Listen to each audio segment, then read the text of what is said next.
지난주에 이어서 오늘도 계속 빌립보서 말씀을 볼 거예요. 그런데 이제 단락이 바뀌어져 있어요. 지난주에 우리가 네 번의 설교를 통해서 빌립보서 4장 2절에서 9절에 스타카토식 권면을 함께 나누었어요. 결국 그 권면을 정리하면 결국은 그거예요. 그리스도인의 공동체, 교회라는 곳은 어떻게 하나님을 섬겨야 되고 그리스도인으로서 어떻게 살아가야 되는지에 대한 사도 바울의 권면이었었어요. 그 지난 네 번의 설교를 아주 짤막하게 정리하면 결국 주 안에서 하나 되라, 주 안에서 하나 되라 라는 거예요. 주의 오심을 기다리며 너희가 서로 사랑하고 용서하고 함께 기뻐해라. 그리고 너희가 하나님의 평강을 위해서 기도하고 간구하고 하나님께 아뢰므로 말미암아 그 모든 일들이 응답되어지기를 기도하고 있어요. 그리고 마지막 지난주에 우리가 나누었던 8가지의 사도 바울의 덕목, 참됨, 경건함, 옳음, 정결함, 사랑받을 만함, 칭찬받을 만함, 그리고 덕과 기림, 칭송이라고 번역되어지는 그 기림을 기억하며 하나님의 평강의 은혜가 함께하기를 기도하고 있었어요. 주 안에서 하나 되어지고 주의 오심을 기다리며 함께 기뻐하고 관용을 나누며 용서하고 기도하고 그렇게 그리스도인다운 삶을 살아가는 것, 그것이 평강의 하나님의 은혜를 누려가는 그리스도인의 모습이고 교회의 모습이었음을 사도 바울은 이야기해 주고 있어요. 그리고 이제 단락은 바뀌어서 오늘 보면 빌립보서 4장 20절에 10절에서 20절은 빌립보서의 마지막 단락에 해당되어집니다. 이제 끝맺음 앞에 있는 마지막 사도 바울의 편지의 내용인데, 실제적으로 오늘 본문이 빌립보서를 쓰게 된 사도 바울의 결정적인 이유이기도 해요.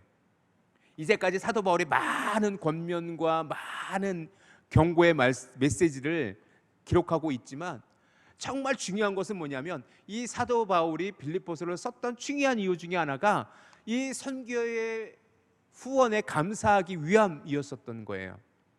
그 배경 이야기를 조금 나누면 이 빌립보 교회는 사도 바울에 의해서 처음 주님을 만나게 돼요. 개척되어지는 것이요. 그렇게 돼서 빌립보 교회라는 공동체가 세워지게 되고, 그리고 그때부터 사도 바울은 많은 시간들 속에서 빌립보 교회의 후원을 받게 되어져요. 유독 빌립보 교회가 다른 교회 선교 후원에 대해서는 거부하거나 다른 교회의 선교를 요구한 적도 없었어요. 그렇다고 해서 빌립보 교회에게 너희 선교비 좀 보내라고 요구한 적이 한 번도 없었는데, 유독 사도 바울은 빌립보 교회가 후원하는 선교 후원금에 대해서는 기쁨과 감사로 받았어요. 실제적으로 마게도니아를 지역을 선교할 때도 빌립보 교회에는 사도 바울을 후원한 선교 교회가 없었어요. 즉 2차 선교 여행 동안 그 마게도니아 지역을, 터키 지역을 선교하는 그동안 사도 바울에게 후원금, 선교 후원금을 보낸 교회는 빌립보 교회가 유일했고, 그가 데살로니가 지역에서 선교할 때는 두어 번이나 선교비를 보냈다라고 오늘 본문 15, 16절에 기록되어져 있기도 해요. 그런데 원래 사도 바울의 선교의 방법은 자비랑 선교였었어요. 사도 바울이 어느 교회라든지 누군가에 의해서 후원을 받아서 선교한 게 아니라 직접 선교비를 마련해 가면서 선교비를 충당해 가면서 선교한 그걸 자비랑 선교라고 해요. 스스로 모든 부담을 지워가며 했던 선교. 그래서 사도 바울은 또 다른 직업이 있었어요. 그 직업 혹시 아십니까? 혹시 그 직업이 뭔지 아세요? 장막지기, 텐트 메이커. 말 그대로 천막을 만드는 일을 직접 했었어요. 그 일을 통해서 선교비를 마련하면서 1차, 2차, 3차 선교 여행을 다니게 되는 거예요. 그런데 유독 빌립보 교회에서 보내는 선교비만큼은 그가 기쁨과 감사로 받았다라는 거예요. 그리고 지금 로마 감옥에 있어요. 지금 로마 감옥에 있는데 그 로마 감옥에 있는 바울에게 에바브로디도라는 사람을 통해서 빌립보 교회는 또다시 선교비를 보내게 돼요. 자, 오늘 본문 여러분 다음 주에 한 번 더 이 본문 볼 건데 18절 한번 보세요. 18절. 자막은 안 나올 수 있어요. 18절 다시 한번 읽어봅시다. 시작. 내게는 모든 것이 있고 또 풍부한지라 에바브로디도 편에 너희가 준 것을 받음으로 내가 풍족하니 이는 받으실 만한 향기로운 제물이요 하나님이 기뻐하시게 한 것이라 라고 기록되어져 있는 것처럼 빌립보 교회에 사도 바울이 로마 감옥에 갇혀 있다는 소식을 듣게 된 거예요. 그래서 사도 바울에게 빌립보 교회는 에바브로디도, 우리가 이미 살펴보았던 그 에바브로디도예요. 그 에바브로디도, 그는 빌립보 교회 영적인 지도자로 알려져 있었어요. 그래서 종종 제가 에바브로디도 목사님이라고 표현하는 이유는 거기 있어요. 실제적으로 빌립보 교회를 이끌어갔던 영적인 지도자 에바브로디도를 그에게 거금의 선교 후원금을 보내서 먼 거리, 빌립보에서 로마까지는 굉장히 먼 거리에 먼 거리를 가게 했어요. 그리고 그것을 받은 사도 바울이 이 빌립보서를 쓸 때 마지막으로 너무 고마워, 너무 감사해라는 감사의 표현을 오늘 본문을 통해서 하고 있는 거예요. 그런데 오늘 본문을 통해서 우리는 굉장히 중요한 것을 또 함께 나누어야 되는데, 그것은 뭐냐면 우리 교회가 빌립보 교회와 바울과 같이 우리 교회가 후원하는 선교사님들과 어떤 관계를 맺어가야 되고, 우리는 어떠한 자세로 선교를 해야 되며 어떠한 자세로 그 사명을 감당해야 되는지를 우리는 사도 바울과 빌립보 교회의 관계를 통해서 우리는 깨닫게 되어지는 거예요. 자, 그래서 우리 10절 말씀에 조금 더 주목해 볼 필요가 있습니다. 10절 말씀입니다. 시작. 내가 주 안에서 크게 기뻐함은 너희가 나를 생각하던 것이 이제 다시 싹이 남이니 너희가 또한 이를 위하여 생각하였으나 기회가 없었느니라. 기회가 없었느니라. 무슨 얘기냐면 빌립보 교회는요 2차 선교 여행 때 사도 바울에 의해서 개척된 교회예요. 그리고 이 빌립보서를 쓸 때는 아마 시간이 10년 이상 훨씬 지나서였을 거예요. 그런데 빌립보 교회는 늘 사도 바울을 위해서 기도하고 그를 후원하기를 원했던 것은 사도 바울이 알고 있는 사실이었었어요. 그런데 문제는 뭐냐면 사도 바울은 매번 유럽, 소아시아 그리고 그곳을 두루 다니며 선교하는 선교사였었어요. 그러니까 빌립보 교회는 사도 바울이 어디 있는지 알 수 없고 무엇을 하는지 잘 몰라요. 지금이야 전화하면 세계 어느 곳에서도 통화할 수 있고 영상통화도 가능하지만 이 세대는 그렇지 않았잖아요. 편지 한번 가면 1년 후에 도착하는 것도 허다했던 이 시대에 빌립보 교회가 사도 바울을 위해서 할 수 있는 것은 뭐냐면 그들을 기억하는 거예요. 생각하고 있는 거예요. 그리고 기회가 닿을 때마다 선교비를 보내는 것이 빌립보 교회가 할 수 있는 전부였었어요. 그런데 사도 바울이 로마 감옥에 갇혔다는 소식을 듣고 가장 먼저 달려온 이가 누구예요? 에바브로디도예요. 그리고 에바브로디도 손에는 빌립보 교회 성도들이 정성껏 준비한 선교 헌금이 그곳에 들려져 있었던 것이요. 그러니 얼마나 기쁘고 감사했는지 몰라요. 그래서 오늘 본문에 보면 내가 주 안에서 크게 기뻐하면 너희가 나를 생각하던 것이 이제야 다시 싹이 남이라. 이제 다시 너희가 나를 도울 수 있었구나 라는 거예요. 그런데 중요한 것은 오늘 본문에서 여러분이 좀 기억해야 될 것은 뭐냐면 또한 이를 위하여 생각은 하였으나, 이 생각은 하였으나 라는 단어가 너네 생각만 했구나 이것을 탓하는 것이 아니라 너희가 끊임없이 나를 기억하고 끊임없이 나를 생각하고 있었어. 그런데 너희가 나를 도울 수 있는 환경이 못 됐고 내가 여러 곳을 다니며 선교했기 때문에 너희가 나를 도울 수 없었는데 이제서야 기회가 되었는데 너희가 바로 나를 도와주었구나. 너희는 나를 계속 생각하고 있었구나 라고 사도 바울이 감사하는 거예요. 여기서 우리는 우리 교회가 어떻게 선교해야 되는지에 대한 굉장히 중요한 선교하는 교회로서의 자세가 여기서 우리는 자세를 확인할 수 있다는 겁니다. 그것은 뭐냐면 끊임없이 우리가 후원하는 선교사님들과의 영적인 교제가 허락되어져야 되는 거예요. 기도해야 되는 거예요. 그들은 생각해야 되는 거예요. 우리 교회가 홍콩 중국의 박상구 선교사님, 체코의 이원희 선교사님, 필리핀의 이영순 선교사님, 러시아의 이윤희 선교사님, 그리고 6월부터 시작된 필리핀 베델 찬양교회의 35명의 장학 결혼 사업을 통해 후원하는 그 학생들, 그 필리핀의 다음 믿음의 다음 세대들을 위해서 우리가 기억하고 기도하고 그들을 생각하고 그들을 위해서 늘 중보하는 중보 기도절에서의 삶을 살아가는 것이 우리가 함께 동역하는 선교하는 교회로서의 진정한 모습이라는 것을 여러분이 기억하시기를 주님의 이름으로 축원합니다. 우리가 몇 푼의 일정에게 선교비를 후원하는 것만으로 우리가 선교의 사명을 감당하는 것은 절대로 아니에요.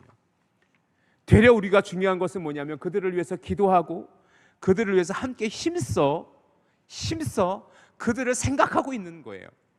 자, 오늘 10절 말씀을 제가 세번역 성경으로 다시 여러분에게 보여드릴게요. 세번역 성경에서는 이렇게 기록되어져 있어요. 천천히 다시 한번 읽어봐 주시기 바랍니다. 시작. 나를 생각하는 마음이 여러분에게 지금 다시 일어난 것을 보고 나는 주님 안에서 크게 기뻐하였습니다. 사실 여러분은 나를 항상 생각하고 있었지만 그것을 나타낼 기회가 없었던 것입니다. 이 뜻이에요. 우리 성경보다 좀 더 분명하게 오늘 10절의 말씀을 이해하도록 우리를 돕고 있지요. 여기서 중요한 것은 항상 생각하고 있었다라는 거예요. 그러니 뭐예요? 사도 바울이 옥에 갇혔어. 야, 그러면 사도 바울이 어디 계신지 알잖아. 그럼 우리가 도와야지 라고 해서 바로 에바브디도를 통해서 그의 선교 후원금을 전달할 수 있었던 거예요. 너희가 나를 생각하던 것이 계속적인 관심과 사랑이라는 겁니다. 사랑하는 성도 여러분, 지금 우리 교회가 동역하고 있는 4분의 선교사님, 그리고 몇 개의 작은 이웃 교회들, 그리고 선교기관, 그리고 서울신학대학교를 우리가 후원하고 동역하고 있어요. 그들에게 우리에게 매월 일정액의 금액을 후원하는 것만이 아니라 매일 여러분의 기도와 저의 기도 속에 이들과 영적으로 교제하며 이들을 생각하며 이들을 위해서 기도하는 저와 여러분 되어질 수 있기를 주님의 이름으로 축원합니다. 그래서 필요에 따라서 그들에게 더 큰 일이 요구되어졌어요. 우리가 기꺼이 헌신할 수 있는 그런 선교에 동역하는 교회의 모습이 되어질 수 있기를 또한 저는 간절히 기도합니다. 또한 중요한 것은 뭐냐면 오늘 여러분 11절 12절을 한번 잘 읽어보세요. 11절 12절을 잘 한번 읽어보세요. 시작. 내가 궁핍함으로 말하는 것이 아니라 어떠한 형편에서든지 나는 자족하기를 배웠노니 나는 비천에 처할 줄도 알고 풍부에 처할 줄도 알아. 모든 일에 곧 배부름과 배고픔과 풍부와 궁핍에도 처할 줄 아는 일체의 비결을 배웠노라. 이 11절과 12절의 사도 바울의 고백을 통해서 우리는 무엇을 알 수 있냐면 선교사님들의 상황과 선교사님들이 어떠한 마음으로 선교하고 계신지를 우리가 기억하고 그들을 후원할 수 있어야 된다는 거예요. 선교사님들을 이해할 수 있어야 돼요. 그리고 우리는 어떻게 선교해야 되는지에 대한 우리의 선교하는 교회로서의 자세를 우리는 반드시 오늘 본문을 통해서 깨닫고 그 모습으로 실천할 수 있는 그런 교회가 되어줘야 돼요. 중요한 건 뭐냐면 사도 바울은 단 한 번도 선교 후원을 요구한 적이 없어요. 오늘 사도 바울은 뭐라고 이야기하냐면 내가 궁핍함으로 내가 너무 가난해서 너희에게 도움을 요구한 적이 없었다라고 얘기해요. 내가 궁핍함으로 말하는 것이 아니다. 내가 가난하여서 너희에게 요구한 것이 아니었어 라고 말이지요. 이것은 반대로 얘기하면 선교사님들을 우리가 후원할 때 선교사님들이 가난하기 때문에 그들이 우리의 도움 없이는 선교할 수 없어서 라는 자세로 우리가 선교하는 것은 올바른 선교하는 교회의 모습이 아니라는 거예요. 언젠가 제가 어느 목사님과 교제를 나누다가 조금 제게 너무나도 불편한 말씀을 하시는 목사님을 만나뵌 적이 있어요. 그 목사님 그 교회도 적지 않은 규모의 교회 담임 목사님이셨는데 그분이 선교 얘기를 하다가 툭 이런 말씀을 하시는 거예요. 선교사들은 돌아다니는 살아있는 영수증이야. 매일 돈 달래 라는 식으로 불편한 심기를 내비치는 그 목사님의 이야기를 듣고 제가 한편 굉장히 불편했어요. 왜 저렇게 말씀하시지?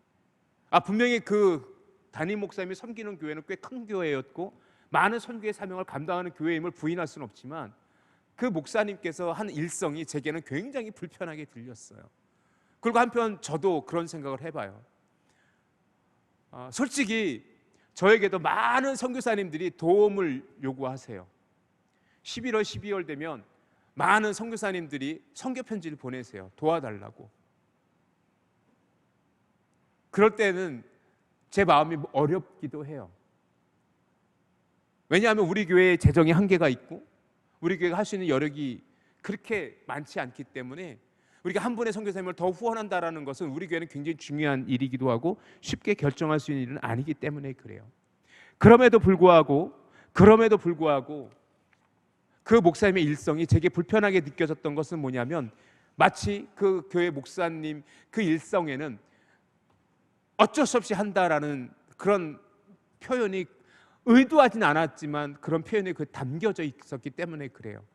하지만 여러분 기억하십시오. 우리가 선교하는 것은 우리가 여유로워서 그 선교사님 우리의 도움 없이는 선교가 안 되기 때문에 후원하는 것이 아니라 그것은 하나님의 은혜였고 하나님의 인도하심이라는 사실을 여러분이 기억하시기를 주님의 이름으로 축원합니다. 그래서 이 바울은요, 내가 궁핍함으로 너에게 선교 후원금을 달란 적이 없었어. 그럼 왜 그렇게 얘기하는 걸까요? 우리 질문 한번 우리 같이 한번 읽어볼까요? 시작. 사도 바울이 빌립보 교회의 선교 후원을 받는 자신이 궁핍함으로 말하는 것이 아님을 명확하게 밝히고 있는 이유는 무엇입니까? 왜 그렇게 나는 궁핍함으로 너희에게 받은 것이 아니야 라고 하는 이유는 뭐냐면 첫 번째 이유가 있어요. 첫 번째 이유는 뭐냐면 우리 첫 번째 같이 한번 읽어봅시다. 시작. 자신의 선교 사역이 물질로 인하여 좌우되는 것이 아님을 밝히는 것이다.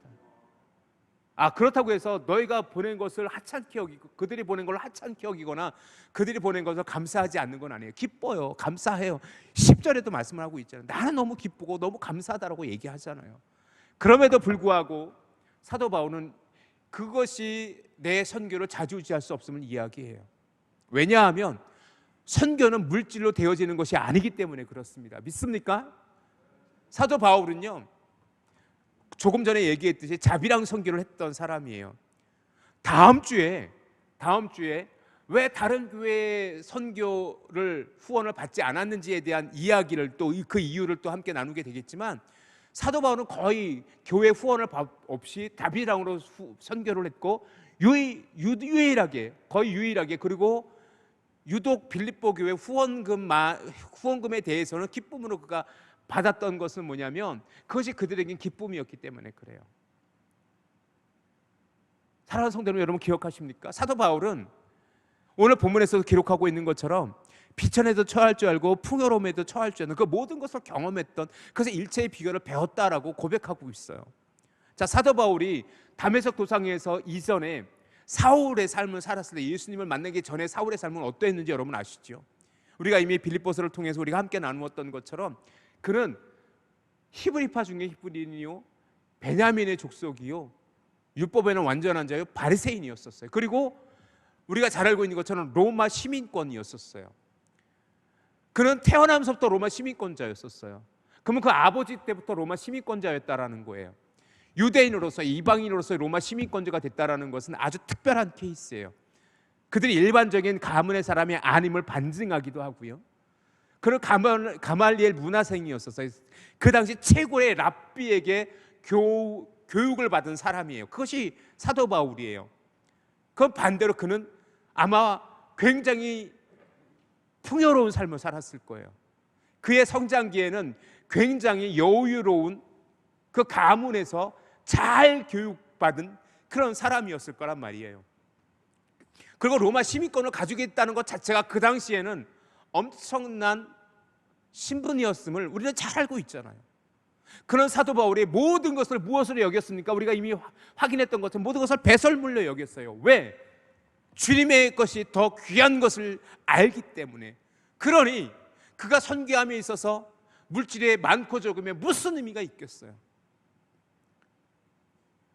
그럼에도 불구하고 빌립보 교회가 후원한 선교연금을 기쁨과 감사로 받을 수 있었던 것은 그것이 하나님의 은혜였음을 사도 바울은 너무나도 잘 알고 있었고 그리고 빌립보 교회가 그 기쁨을 함께 나누길 원했던 거예요.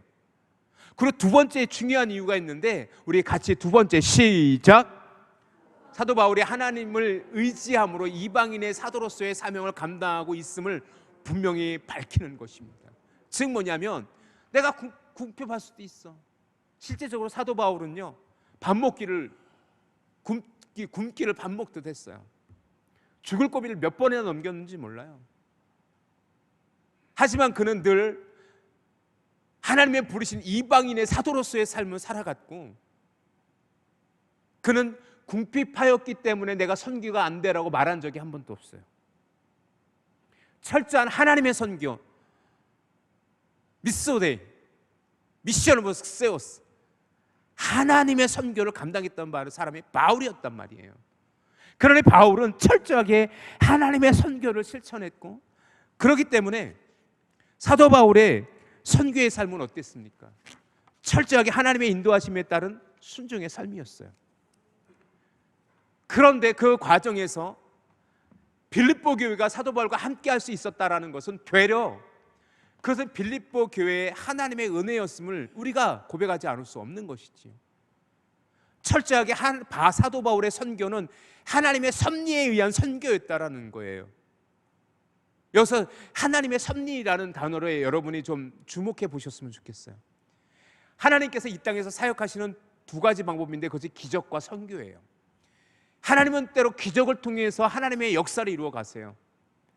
여기서 기적이라는 것은 자연 법칙을 초월한 하나님만이 하실 수 있는 신적인 방법으로 우리가 보기에 기적이라고 부르어지는 그런 일들로 하나님께서 하나님의 사역을 감당하기도 하시지만, 대부분 하나님의 섭리를 통해서 하나님께서는 이 땅에서 하나님의 사역에 감당되어지기를 원하고 계시다라는 거예요. 그럼 하나님의 섭리란 도대체 뭐냐? 우리 한번 이 하나님의 섭리를 정의 내려 봅시다. 1번 시작. 지혜와 사랑으로 온 우주에서 발생하는 모든 일들을 돌보고 이끄시는 하나님의 통치를 의미합니다. 즉 하나님의 섭리는 하나님의 통치예요. 또한 하나님의 섭리는 이런 뜻도 가지고 있어요. 모든 피조물을 시작. 보존하시며 만물을 그 정해진 목적대로 인도하시는 하나님의 사역을 의미합니다. 하나님의 사역을 하나님의 섭리라고 해요. 그런데 사도 바울이 무엇을 고백하고 있는 거냐면, 바울은 빌립보 교회 성도들의 후원을 하나님의 섭리를 이해했기 때문에 하나님께서 이루신 놀라운 은혜의 기쁨으로 감사할 수 있었던 거예요. 즉 뭐냐면, 빌립보 교회가 하나님의 섭리로 인하여 사도 바울을 돕도록 하나님께서 은혜를 베푸셨던 거예요. 그것은 사도 바울에게도 은혜이고 또 누구에게도 은혜예요? 빌립보 교회 성도들에게도 은혜였다라는 거예요. 그것이 섭리예요. 섭리예요. 이 말씀을 그대로 우리 교회에 적용하면 뭐냐면, 우리 교회가 네 분의 선교사님을 파송하고 이웃의 교회들을 함께 섬기고 선교기관과 서울신학대학교를 후원하고 있다는 것 자체는 하나님께서 우리 교회를 통해서 섭리하고 계시다라는 것을 우리가 고백하지 않을 수 없는 거지요. 즉 뭐냐면, 우리가 네 분의 선교사님을 후원하고 있는 것은 결국 뭐예요? 우리 교회에 하나님께서 은혜를 주시고 우리 교회를 통해서 하나님께서 섭리하시는 것입니다. 믿습니까? 그럼 우리는 아멘할 수밖에 없고, 우리가 그것을 감당하면 우리에게는 도리어 우리가 교만하거나 그 선교사 우리가 후원하고 있어, 우리가 없으면 선교 못해, 이런 모습들로 선교하는 것이 아니라, 하나님 우리가 동역하게 됨을 감사합니다. 우리가 그들을 섬길 수 있고 함께 기도할 수 있게 하심을 감사합니다. 감사하는 마음으로 기쁨으로 선교하는 우리 전익교회가 되어질 수 있기를 주님의 이름으로 축원합니다. 그 모습이 빌립보 교회와 사도 바울의 모습이었었어요. 즉 지금 비록 옥에 갇혀 있고 에바브로를 통해서 빌립보 교회의 선교의 후원을 받고 있는 바울이지만, 그 바울에게도 기쁨이었고, 그를 바울과 동역하는 빌립보 교회도 그건 하나님의 섭리와 인도하심과 축복이었고 기쁨이었다는 사실입니다. 그렇기 때문에 사랑하는 성도 여러분, 우리 교회가 정말로 우리 교회가 분명하게 고백해야 될 선교의 교회로서의 고백은 무엇이냐면, 이 모든 것이 하나님의 은혜였습니다라는 고백이에요. 이 모든 것이 하나님의 섭리였습니다라는 고백입니다. 우리 함께 따라해 보실래요? 모든 것이 하나님의 섭리입니다. 모든 것이 하나님의 은혜입니다. 그러니 우리가 어떻게 하나님의 사명에 우리가 불순종할 수 있으며, 우리가 기도하여 감동함으로 우리가 선교사님을 후원하고 필리핀 베들 찬양교회 그 다음 세대 젊은 학생들을, 어린 학생들을 후원하고 우리가 이웃교회를 섬기는 것이 어찌 우리가 하나님의 은혜가 아니고서는 그 일을 감당할 수 있으며, 그것이 어찌 우리의 잘남으로 우리가 교만해야 될 이유가 될 수 있습니까? 사랑하는 성도 여러분, 간절히 기도하고 바라는 것은 우리의 교회가 그런 믿음의 사명, 선교의 사명, 그리고 하나님에게 빚진 자로서의 사명을 감당하는 저와 여러분 되어질 수 있기를 주님의 이름으로 축원합니다. 그렇게 사도 바울은 분명하게 고백합니다. 우리 13절 말씀 시작. 우리 13절 말씀 시작. 내게 능력 주시는 자 안에서 내게 모든 것을 할 수 있느니라. 할렐루야. 사도 바울은 그렇게 고백합니다. 그래서 내게 능력 주시는 자 안에서 내가 모든 것을 할 수 있다라는 거예요. 그것이 하나님의 은혜였다라는 것을 사도 바울은 고백하고 있어요. 우리가 잘 알고 있는 고린도전서 말씀, 고린도 후서네요. 고린도 후서 12장 8절에서 9절의 말씀, 우리가 너무나도 잘 알고 있는 이야기가 나와요. 이것이 시작. 이것이 내게서 떠나가게 하기 위하여 내가 3번 주께 간구하였더니 나에게 이르시기를 내 은혜가 내게 족하도다. 이는 내 능력이 약한 데서 온전하여짐이라 하신지라. 그러므로 도리어 크게 기뻐함으로 나의 여러 약한 것들에 대하여 자랑하리니 이는 그리스도의 능력이 내게 머물게 하려 함이라 라고 고백하고 있어요. 여기서 내 은혜라는 것은 사도 바울의 은혜가 아니고 하나님의 은혜예요. 하나님의 은혜. 하나님께서 그에게 말씀하셨어요. 언제? 그 사도 바울이 원래는 육체의 가시, 즉 질병의 문제가 있었어요. 어떤 학자들은 안질이라고도 하고 어떤 학자들은 간질이라고도 하는 치유되지 않은 질병이 그에게 있었어요. 그때 사도 바울은 뭐라고 고백하냐면 내가 3번 주께 간절히 구했더니 하나님께서 그에게 말씀하신 거예요. 내 은혜가, 하나님께서 말씀하시는 거예요. 내 은혜가 내게 족하도다. 내 능력이 약한 데서 온전하여짐이라 라고 사도 바울에게 하나님께서 음성을 들려주셨어요. 그리고 나서 사도 바울은 그 육체의 가시를 가지고 기도한 적이 없어요. 그리고 모든 것이 하나님의 은혜였음을 고백하며 그 사명을 감당했던 겁니다. 그래서 사도 바울은 오늘 본문 13절에서 다시 한번 고백하고 있는 거예요. 내게 능력 주시는 자 안에서 내가 모든 것을 할 수 있다라고 말이죠. 사랑하는 성도 여러분, 기억하십시오. 우리가 믿는 하나님이 사도 바울이 믿는 하나님이었습니까? 사도 바울이 믿는 하나님이 바로 우리가 믿는 하나님입니까? 그렇다면 우리의 믿음이 사도 바울과 같이 온전하여지기를 주님의 이름으로 축원합니다. 우리가 철저히 순종함으로 하나님의 사명을 감당하고 하나님의 부르심에 응답하는 우리 믿음의 전입교회 성도들이 다 되어질 수 있기를 주님의 이름으로 축원합니다. 우리가 그렇지 못하는 것은 여전히 우리가 하나님을 바라보는 것이 아니라 세상 것을 바라보기 때문은 아닙니까? 우리의 관심이 하나님께 있지 않고 세상 것에 있으니 때로 그것이 우리를 실망시키고 우리를 낙담케 하는 것 아닙니까? 사랑하는 성도 여러분, 하나님을 온전히 의지하고 주의 은혜 가운데, 주의 섭리 가운데 우리의 삶을 내어 맡긴다면 내 삶의 모든 것이 주의 은혜였음을 고백할 수 있음을 여러분이 기억하시길 주님의 이름으로 축원합니다. 그러니 내 안에서 모든 것이, 내 안에서 모든 것들이 주 안에서 감사하게 되고 기뻐하고 모든 능력으로 내 안에서 내가 주님 주신 그 모든 능력으로 내가 모든 것을 감당할 수 있습니다라고 고백했던 사도 바울과 같이 내게 능력 주시는 자 안에서 내가 모든 것을 할 수 있다라고 고백하는 사도 바울과 같이 그렇게 온전히 고백하는 저와 여러분 되어주시기를 주님의 이름으로 축원합니다. 이 모든 것이 하나님의 은혜였고 섭리였습니다. 이제 오늘 말씀을 정리하고자 합니다. 사랑하는 성도 여러분, 기억하십시오.